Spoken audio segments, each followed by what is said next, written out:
The El Cordaleo Pueblo ruins are located 12 miles north of Scott City, Kansas.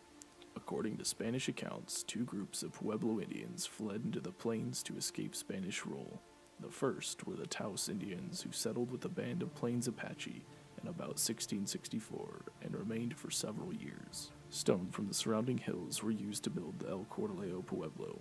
Walls were plastered inside and out with clay, and the roof was made of willow poles or brush covered with mud. When hollowed out, amounts of charcoal, burned tools, and clay were found. All evidence pointed to that the pueblo had been destroyed by fire. There were no indications of doors or windows, and small paired post holes in the corners of most rooms suggested entrance by ladders through the openings in the roof.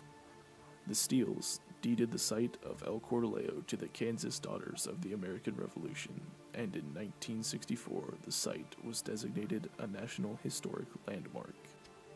Battle Canyon in Scott City, Kansas was the site of the Battle of Punished Woman's Fork, the last encounter between Native Americans and United States troops in the state of Kansas. The Northern Cheyenne, under the leadership of Chief Dull Knife and Little Wolf, were trying to return to their former home in the north after escaping from a reservation at Fort Reno, Oklahoma. There were 92 men, 120 women, and 141 children who came through Kansas crossing the Arkansas River at Cimarron Crossing. The women, children, and elderly sheltered in and near a cave at the top of the canyon, and sentries were hidden in circular pits surrounded by rock barricades which are still visible today. On September 27, 1878, U.S. troops under the command of Lieutenant Colonel William H. Lewis and the battle that followed, commanding officer Lieutenant Colonel William H. Lewis was mortally wounded, the last officer killed in military action in the state of Kansas. The Cheyenne escaped at night, crossing the Smoky Hill River and going on to Nebraska, where the party split into one party under Chief Dull Knife and one under Little Wolf.